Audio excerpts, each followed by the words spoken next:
এনসিপির যে নাসিরুদ্দিন পাটোয়ারি আছেন, উনি মূলত হাইলাইটেড হয়েছেন উনি যখন নির্বাচনে প্রার্থী হয়েছেন তখন থেকে। এর আগেও থেকেও তিনি পরিচিত, বিভিন্ন বিপ্লবের শুরু থেকেই তিনি পরিচিত,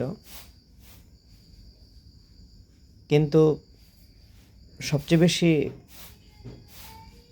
আলোচিত সমালোচিত হয়েছেন নির্বাচনে প্রার্থী হওয়ার পরের থেকেই, বিশেষ করে ওনার বক্তব্যের কারণে, ওনার কথার কারণে।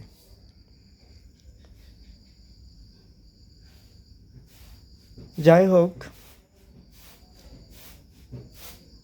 মানুষের রাজনৈতিক দূরদর্শিতা, তার কথা বলার ধরন, প্রতিপক্ষের সাথে তার আচরণ কেমন হবে, বিভিন্ন পরিস্থিতি কিভাবে হ্যান্ডেল হবে, অনেক সময় দেখা গেছে একটা কঠিন কথা, একটা কটু কথা হেসে বলা যায়, আবার অনেক সময় একটা সহজ কথাও অনেক সময় অনেক রাগ ক্রোধ নিয়ে বলে, এরকম ভাব থাকে। নাসিরুদ্দিন পাটোয়ারির যে বয়সটা, এই বয়সে এরকম হয়ে থাকে। নাসিরুদ্দিন পাটোয়ারির যে বয়স, এর চেয়ে একটু কম বয়স যাদের রয়েছে, এর চেয়ে একটু বেশি, এই যে বয়সটা, এই যে তরুণ,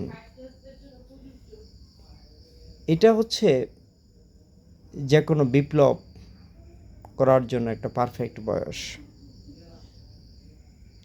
তারা ইমোশনালি কাজ করে এবং শরীরে রক্ত গরম থাকে আর কি, যেটাকে আমরা বলে থাকি আর কি।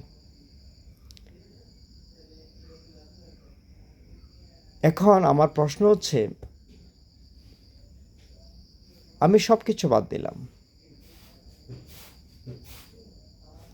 নাসিরুদ্দিন পাটোয়ারির কথা যদি কোনো অসাংবিধানিক হয়ে থাকে, সংবিধান পরিপন্থী হয়ে থাকে, আইন পরিপন্থী হয়ে থাকে, নীতি বহির্ভূত হয়ে থাকে,